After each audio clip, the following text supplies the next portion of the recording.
Hello dear student, मैं हूं सौरभ चंद्र केसरी। अपने यूट्यूब चैनल में आपका स्वागत करता हूं।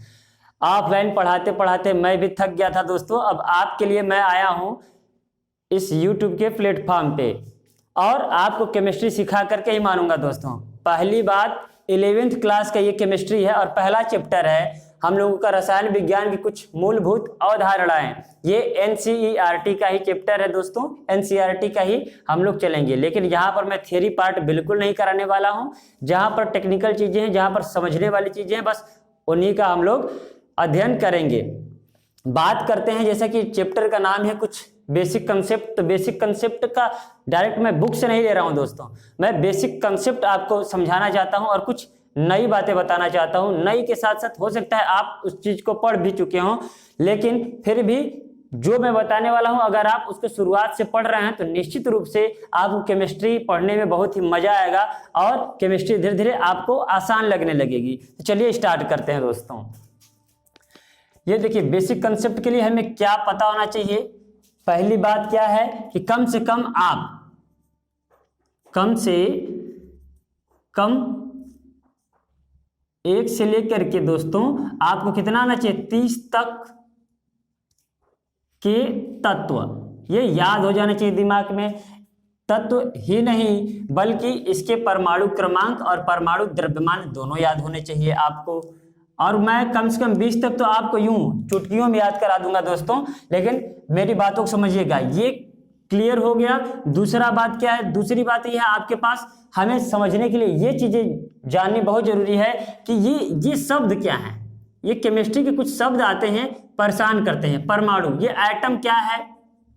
आज बस हम लोग ऐसे ही बातें करेंगे, ज्यादा कुछ नहीं पढ़ेंगे, बस मैं बोलता जाऊंगा, आप ध्यान लगा कर सुनिए। केमिस्ट्री में मजा नहीं आया तो फिर कहिएगा।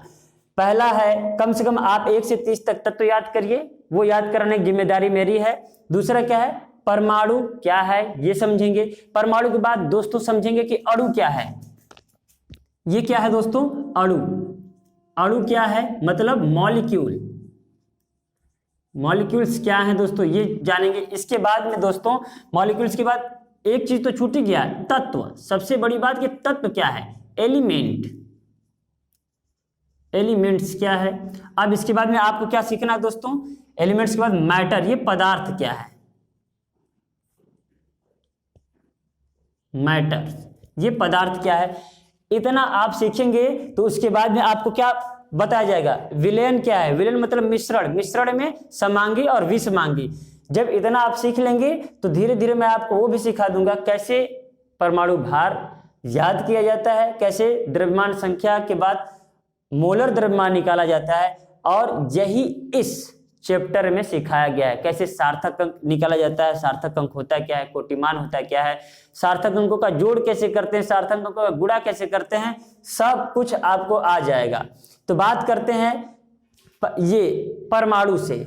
इसका अभी मैं लिख दूंगा दोस्तों और याद करने का तरीका भी बता दूंगा, आप जैसे चाहे याद कर लीजिए। हम लोग अपने जमाने में रट्टा मार लिए थे, के से क, के से ख, जैसे आता है उसी प्रकार से मैं बताऊंगा। ये देखिए, परमाणु क्या है दोस्तों। तो परमाणु के बारे में सबसे पहले बताया था भारत ने ही। महर्षि कणाद थे एक विद्वान, उन्होंने कहा कि परमाणु सबसे छोटा कण है जिससे समस्त संसार का निर्माण हुआ है।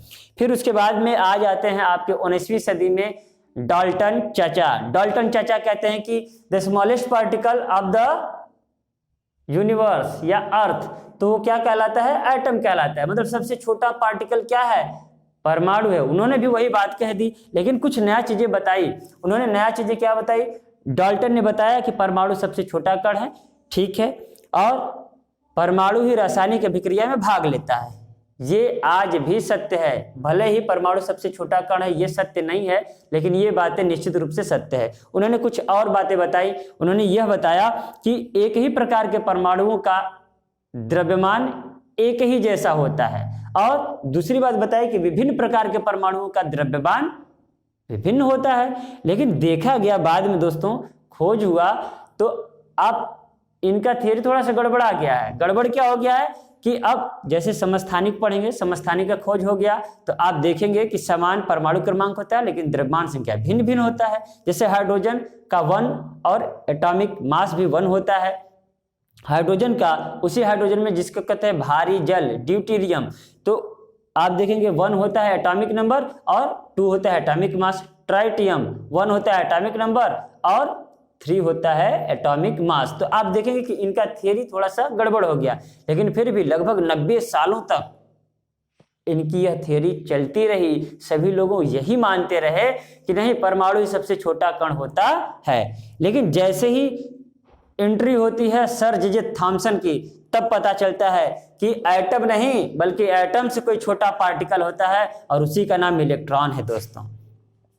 फिर उसके बाद में धीरे धीरे यह प्रक्रिया स्टार्ट हो गई, इलेक्ट्रॉन के बाद प्रोटॉन, प्रोटॉन के बाद न्यूट्रॉन, तब जाकर पता चला कि इस परमाणु से भी छोटे कण होते हैं। और वो छोटे कण कौन कौन है? इलेक्ट्रॉन, प्रोटॉन और न्यूट्रॉन। बात करते हैं इलेक्ट्रॉन, प्रोटॉन, न्यूट्रॉन। तो दोस्तों किताबों में आप देखेंगे या अन्य टीचर बताएंगे ईटा पर नाच, ई से इलेक्ट्रॉन, टा से टॉमसन, प से प्रोटॉन, र से रदरफोर्ड और न से न्यूट्रॉन और च से चैडविक।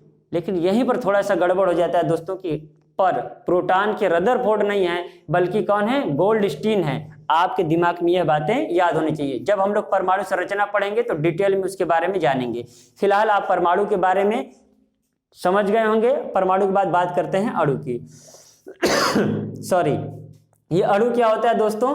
तो देखिए, 2 या 2 से अधिक प्रकार के परमाणुओं के मिलने से बनने वाला पदार्थ क्या कहलाता है? अणु कहलाता है। देखिएगा, परमाणु के एग्जाम्पल मैं दे रहा हूं दोस्तों। ये हो गया हाइड्रोजन, ये हो गया हीलियम, लिथियम। ये देखिए एक ही प्रकार के केवल एक एक दिख रहा है ना दोस्तों। ये क्या है आपका? ये आपके परमाणु है। लेकिन दोस्तों अगर मैं इसे ऐसे लिख दूं H2, N2, O2, H2O, दोस्तों देखिएगा क्या इसमें 2 हाइड्रोजन नहीं दिख रहे हैं? इसमें 2 नाइट्रोजन नहीं दिख रहे हैं? इसमें भी देखिए दोस्तों हाइड्रोजन के 2 परमाणु और ऑक्सीजन के 1, ये 2 या 2 से अधिक है कि नहीं? इस प्रकार से ये क्या बने? अणु। दोस्तों मैं ये भी बता दूं कि अणु 2 प्रकार के होते हैं। मैं यहीं पे आपको क्लियर कर दे रहा हूं। यहां पर एक होता है समपरमाणुक अणु, समपरमाणुक अणु। ये समपरमाणुक अणु क्या होता है? तो समपरमाणु अणु यह होते हैं जिनमें एक ही प्रकार के परमाणु पाए जाते हैं। ये देखिए इसमें हाइड्रोजन हाइड्रोजन बस दिख रहा है। ये देखिए हाइड्रोजन हाइड्रोजन, तो ये समपरमाणुक हुए। H2 समपरमाणुक है, N2O2 ये सभी क्या है? समपरमाणुक है। विषम परमाणुक दूसरा देखिए, विषम परमाणुक अणु। ये विषम परमाणुक अणु क्या है दोस्तों?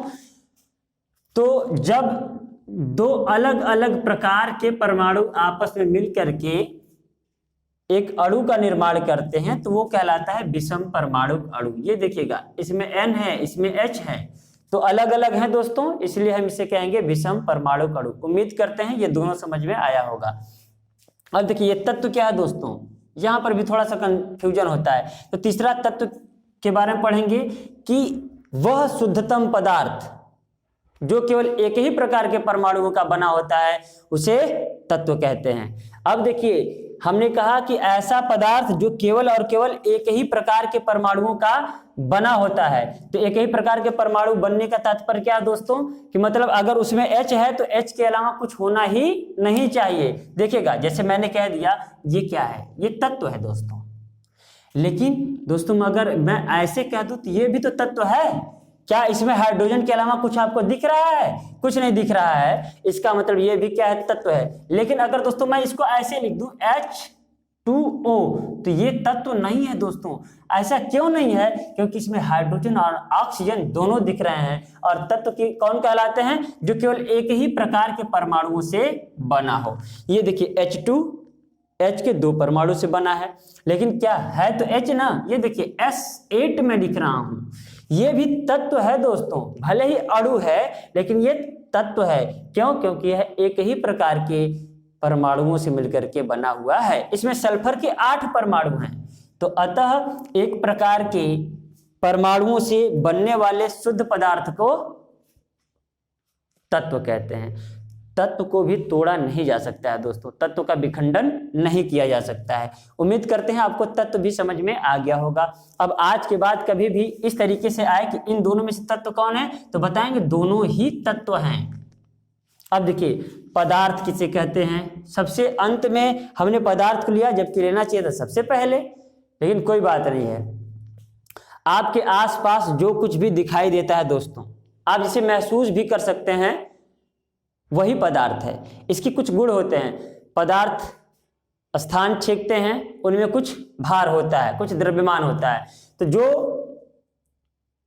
द्रव्यमान जिसके पास होता है, जो कुछ स्थान घेरता है और जिन्हें हम अपनी ज्ञानेंद्रियों के द्वारा महसूस कर सकते हैं, उसे हम कहते हैं पदार्थ। तो आपके सामने हवा चल रहा है, वो पदार्थ है। पानी पी रहे हैं, वो पदार्थ है। जिस जमीन पर है, वो भी पदार्थ है। आपके सामने जो कुछ भी है, जो कुछ भी आप देख सकते हैं, महसूस कर सकते हैं, वो क्या है दोस्तों, पदार्थ है। लेकिन दिमाग में इतना रहना चाहिए कि वो स्थान घेरता हो, उसमें द्रव्यमान हो। अब ये नहीं कि कह दें सर प्रकाश को तो हम महसूस कर सकते हैं, उष्मा को महसूस कर सकते हैं, क्या वो पदार्थ है? बिल्कुल नहीं, क्योंकि प्रकाश स्थान नहीं घेरता, प्रकाश के पास कोई भी मास नहीं होता। मास मतलब द्रव्यमान।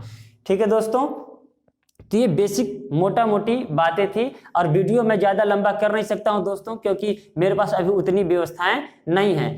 जैसे ही ये वीडियो वॉच कर लीजिएगा आप, ज़्यादा से ज़्यादा 11 से 12 मिनट का होगा, ये वीडियो वॉच कर लेंगे तो इसके बाद मैं अगला नेक्स्ट इसी चैप्टर का बताऊंगा जो आपके काम के लायक है।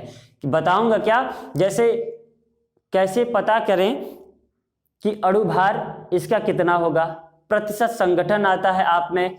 आपके ही चैप्टर में दोस्तों है स्टोइकियोमेट्री कैलकुलेशन, वो कैसे करें, उसमें बहुत ही कंफ्यूजन रहता है।